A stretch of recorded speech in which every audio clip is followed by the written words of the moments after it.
Hi guys, welcome back. In today's video we are going to be talking about shopping centres, or rather anxiety in shopping centres. Now, it's quite common to feel anxious when you're in a shopping centre, whether it's because of health anxiety, social anxiety, or agoraphobia, something along those lines. So it's quite a common place to not really feel great in.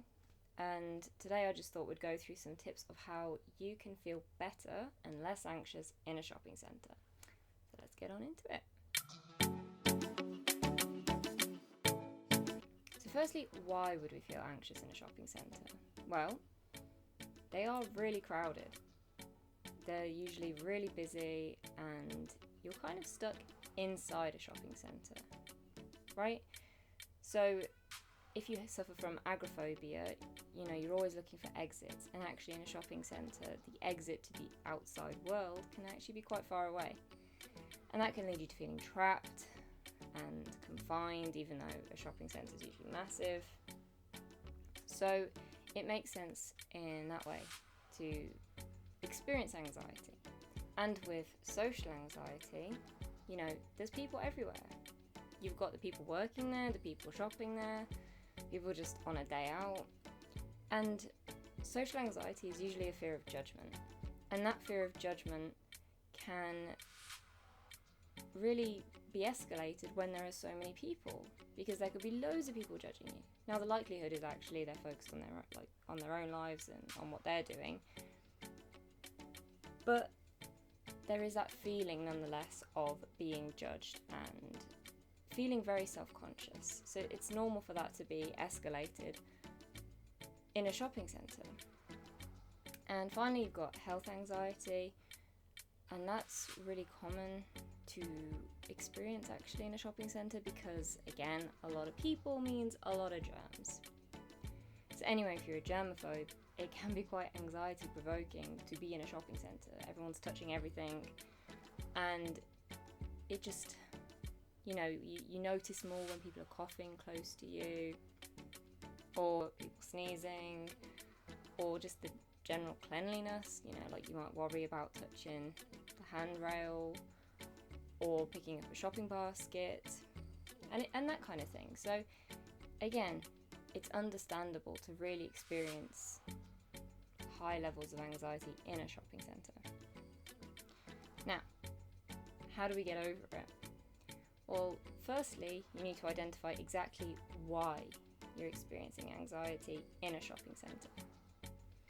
Because if it's health related, you'll overcome that differently to if it's agoraphobia, because they're being triggered by different things. So make a list of reasons you think that you're experiencing anxiety.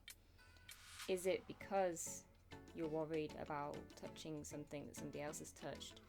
Is it because you worry about being stuck somewhere or not being able to get out? Is it because you feel claustrophobic as such when there's a lot of people around you? Is it that you're worried about embarrassing yourself or being judged? Is it that you're worried about not being able to communicate with others clearly? Is it that you're worried you won't be able to find what you need? Everybody's different at the end of the day, and it's hard for one person to imagine all the reasons that you might feel anxious in a shopping centre. So really that bit's up to you to try and break down why you're feeling anxious. Now, if you're not sure, it might be a good idea to go with somebody you trust, go into a shopping centre and just either make a mental note or actually, jot it down on your phone of the moments that you start to feel your anxiety rising.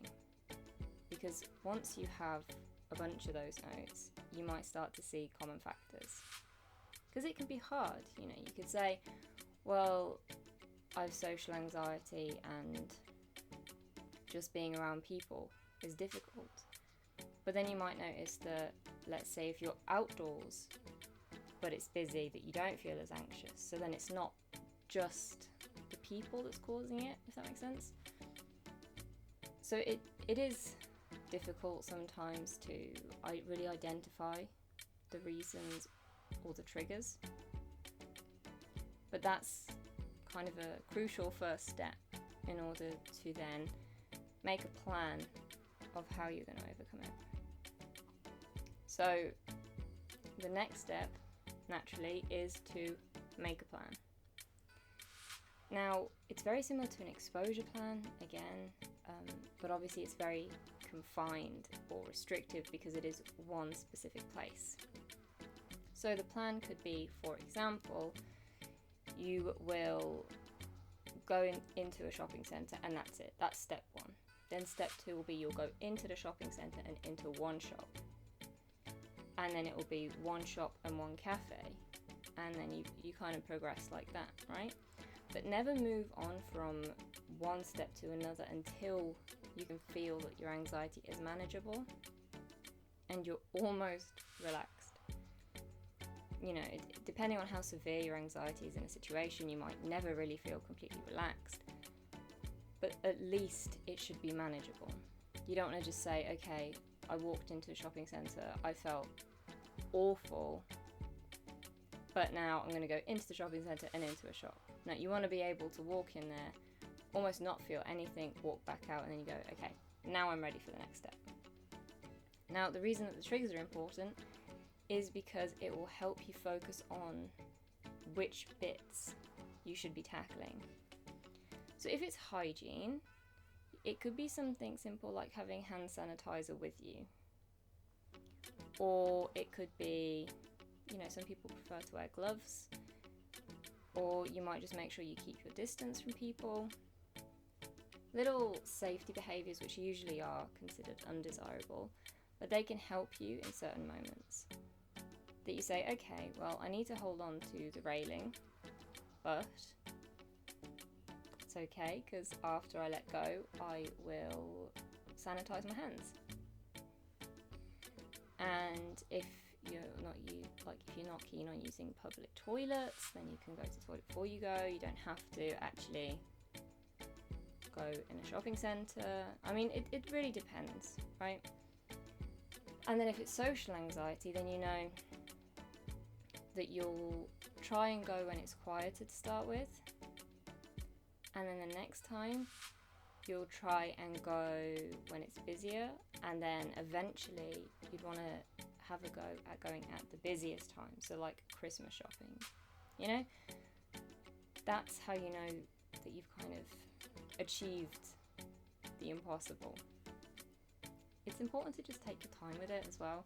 Don't worry about if you have a moment where you feel like you're going backwards. That's normal, that's natural. Not every day is going to be a good day. So just take it easy, tackle it one bit at a time. So step 3, of course, which we kind of covered, is just practicing, right? So you'll just keep trying again and again and again until it feels all right. And I mean, that's all you can do. If you notice that, let's say you've gone to step 3 and now step 3 is too difficult, go backwards to step 2 and revisit that until you feel comfortable. Because there are moments where it might feel like we're going backwards, but to keep pushing ourselves won't really help, and actually it can make more damage and it can stop us progressing as fast. Step 4 would actually be writing it down. Right, as in write down your experience. You want to remember how it felt when you started on your journey. You want to remind yourself that things get better. You also can use that written experience to help you plan for the future. Because it's easy to forget, it's easy to try and simplify things, but you might notice that you're stuck on like step 4, right, of your plan. And when you're stuck, you might be like, well, I don't know why I'm struggling more with this one. And as well, I'm sure you know, when you're anxious, everything just kind of feels fuzzy, right? You can't really remember what happened, how you felt, why you felt that way. So if you write it down in the moment, then actually you can look back at it and go, oh, this is what's bothering me in step 4.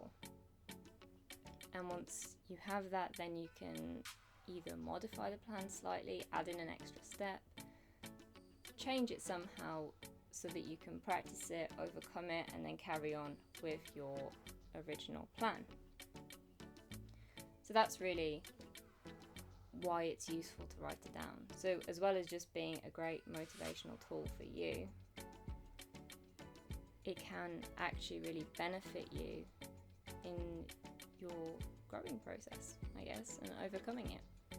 So finally, the final step is to just keep repeating the previous steps. As I said before, you'll go through step 1 and you'll keep going over step 1 until you don't feel anxious, and then you can move to the next trigger or the next part of your challenge. That's the way that you'll really overcome the anxiety in a shopping centre. And ultimately, you want to make it fun, right? Shopping doesn't always have to be a chore. Obviously, sometimes we have to do it. But if you go to a shopping centre where it's clothes, books, music, whatever, it should be fun for you. And that's what you need to bear in mind. So get yourself little rewards, buy yourself a little treat. Do something that will make it fun for you.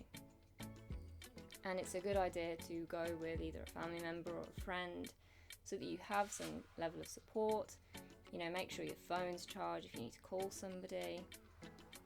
Even take a bottle of water with you, because sipping water can help you control your breathing. And on that note as well, when you're challenging yourself with anxiety-provoking situations, you want to make sure you have some kind of things in your toolkit, such as breathing exercises, being able to try and relax your muscles, shrug your shoulders, sip some water, walk around. That's again the good thing about shopping centres, is that you can walk, and walking burns off the adrenaline, which will help how you feel. But really, that's it. As I said, it's supposed to be fun. It can suck when it's not fun, but that's why it's a good thing to overcome, because it can be a great place to go to see friends. And sometimes, as I said, we need to go shopping. Now, obviously, if there are times that you don't feel good about it, you don't have to go to a shopping centre, you can just order online. It's an important thing to remind yourself that this is more about overcoming the anxiety in the place.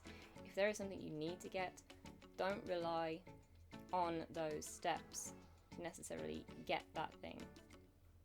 It can be good motivation in certain circumstances, like if you say, well, I need to go to one shop, so well, actually it's a good opportunity to go get what I need from that one shop.